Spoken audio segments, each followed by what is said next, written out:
Marcus called me at 6 in the morning. Dad was dead. Heart attack in the barn. Found him lying next to the old red tractor, wrench still in his hand. 73 years old and still fixing things himself. That was Dad. Never asked for help, never complained, just worked until his body gave out. I drove 6 hours from the city, left my job, my apartment, everything. Pulled into the farm at noon. The place looked smaller than I remembered. Barn needed paint. Fence posts were rotting. Fields hadn't been planted properly in years. Dad was slowing down. I should have noticed. Marcus met me at the house, my older brother. 48 years old, 3 years my senior. Lived 20 minutes from the farm his whole adult life. Saw Dad every week. He hugged me, said all the right things. We planned the funeral together. Small service. Dad didn't have many friends left. Most were already dead. Neighbors came. Old farming families. People who remembered when our land was prosperous. When Dad was young and strong and the farm fed us all. After the burial, Marcus said the lawyer wanted to see us. Will reading. I wasn't worried. Dad always told me I'd get the 20 acres by the creek. The good bottom land. Perfect for building. Marcus would get the rest. The house, the barn, the majority. That was fair. He'd stayed. He'd helped. I'd moved away. Chased a different life. Never came back except holidays. I figured I'd get my small piece and sell it. Start over somewhere. Maybe buy a little place. Settle down. The lawyer's office was in town. Small building. Second floor. Wooden stairs creaked. Marcus walked ahead. I followed. We sat in cracked leather chairs. The lawyer opened the file. Started reading.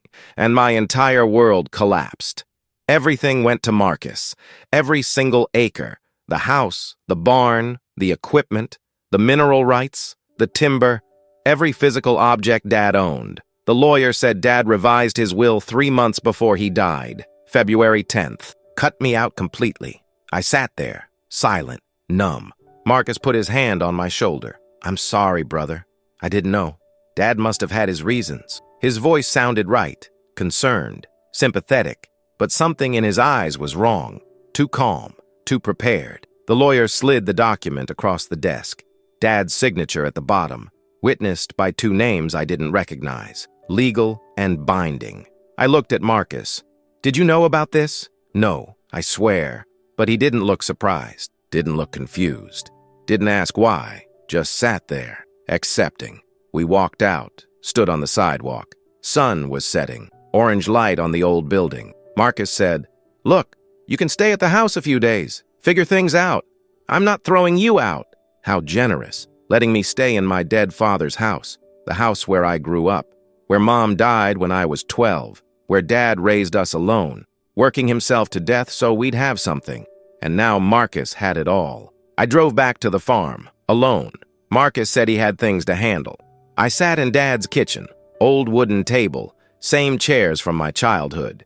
Everything smelled like him. Coffee, grease, old leather. I tried to understand. Why would Dad do this? Yes, I left, but we talked every month. He never sounded angry, never cold. Last time we spoke, he said, "That creek land's yours someday. Build a good life there." That was 6 weeks ago.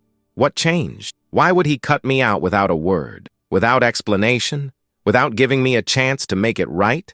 Unless he didn't. I couldn't sleep. Lay in my old bedroom, same bed, same cracks in the ceiling, moonlight through the same window. I kept hearing Dad's voice. "That creek land's yours." He said it dozens of times. Promised. Dad didn't break promises. Dad didn't lie. He was the most honest man I knew. Paid every debt. Kept every word. Taught us that honor mattered more than money.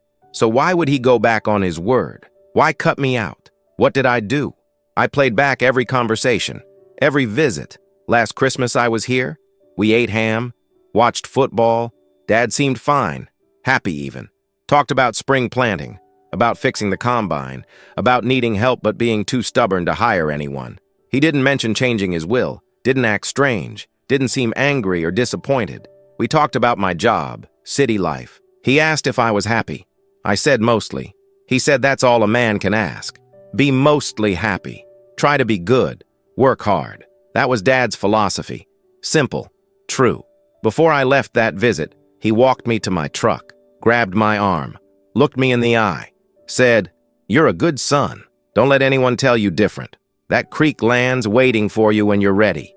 Why would he say that if he planned to cut me out? It didn't make sense. Morning came.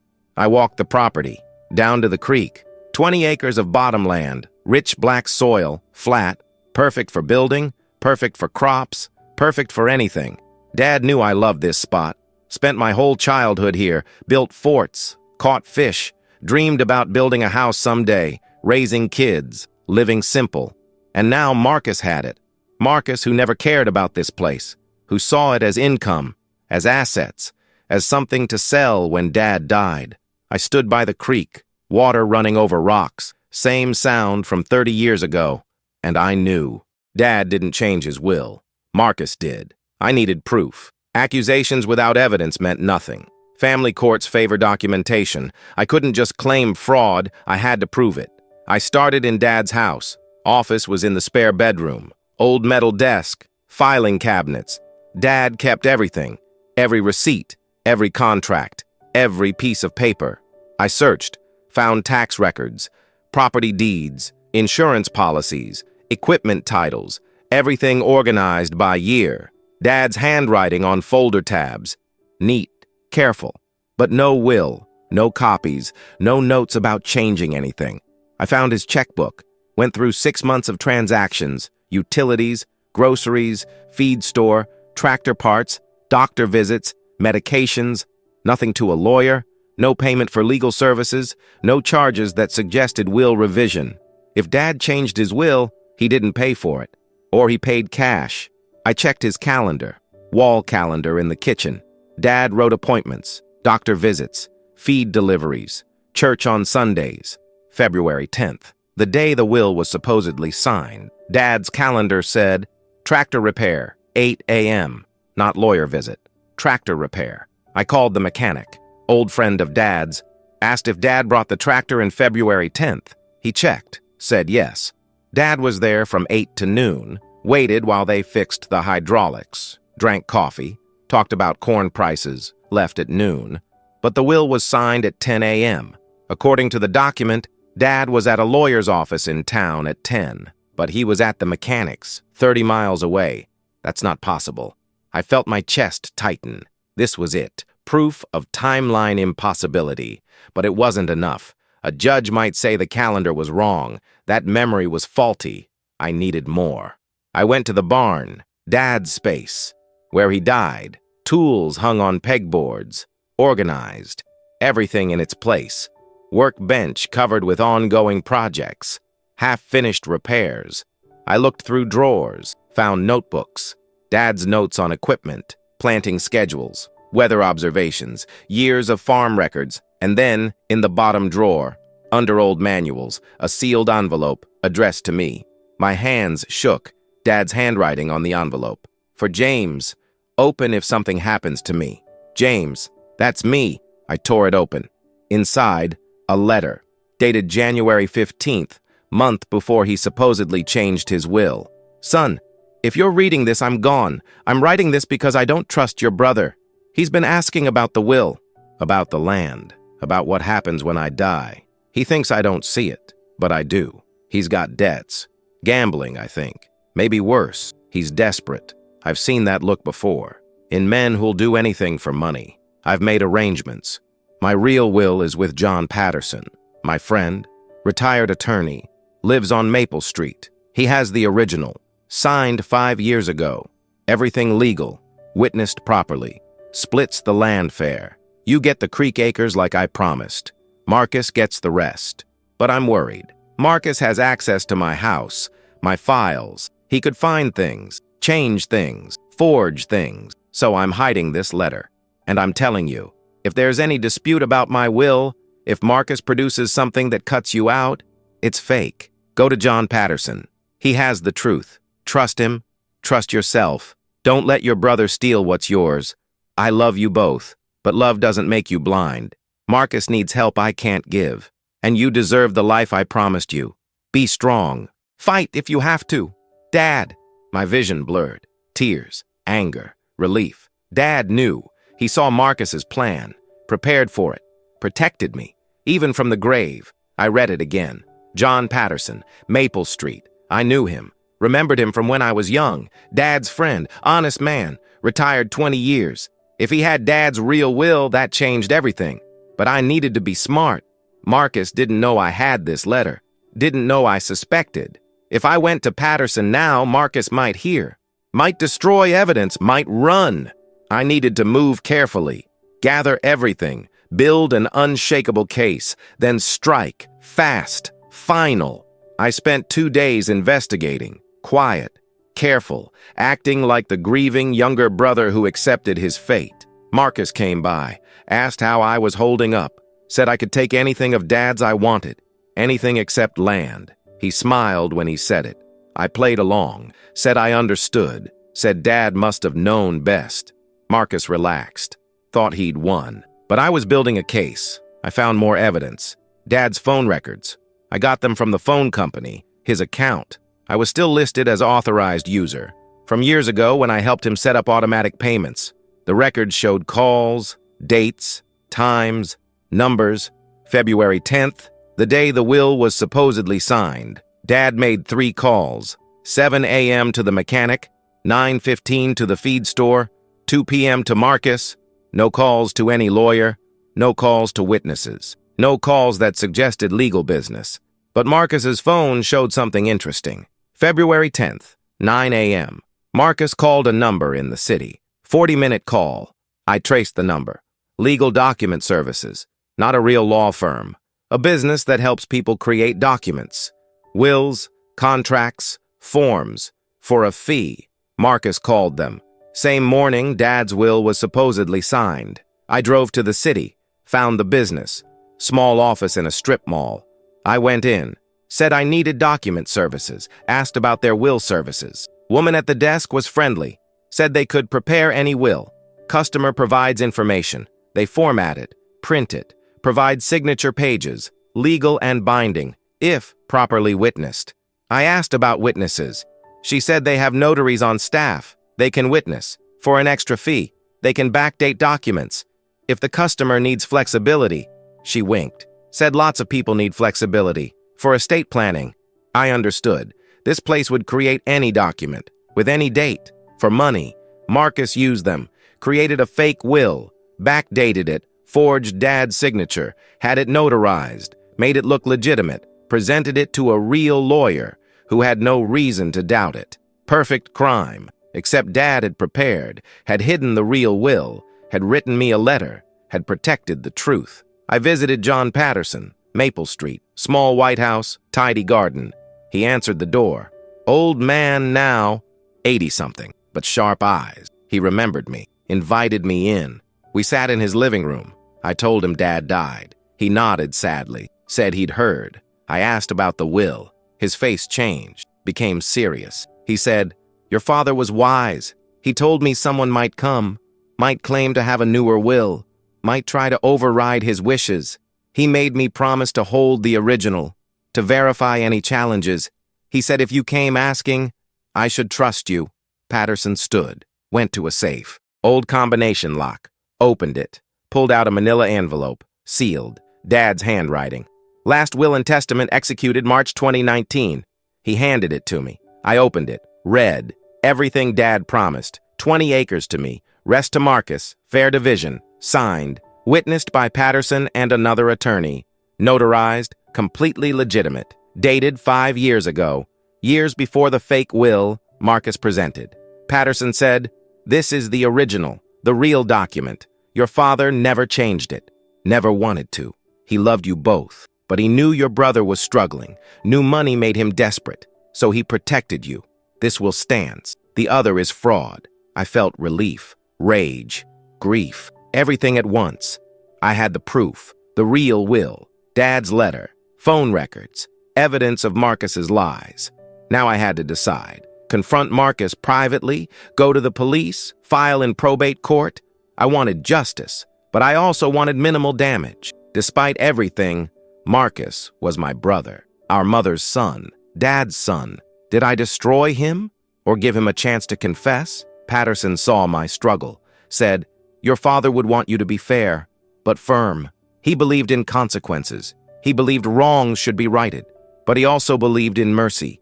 For those who admit fault, I nodded. Knew what I had to do. I'd give Marcus one chance, one opportunity to confess, to make it right. And if he refused, then I'd bury him legally. I called Marcus, said I needed to talk, serious. He came to the house, Dad's house, his house now, or so he thought. We sat at the kitchen table, same place we ate breakfast as kids.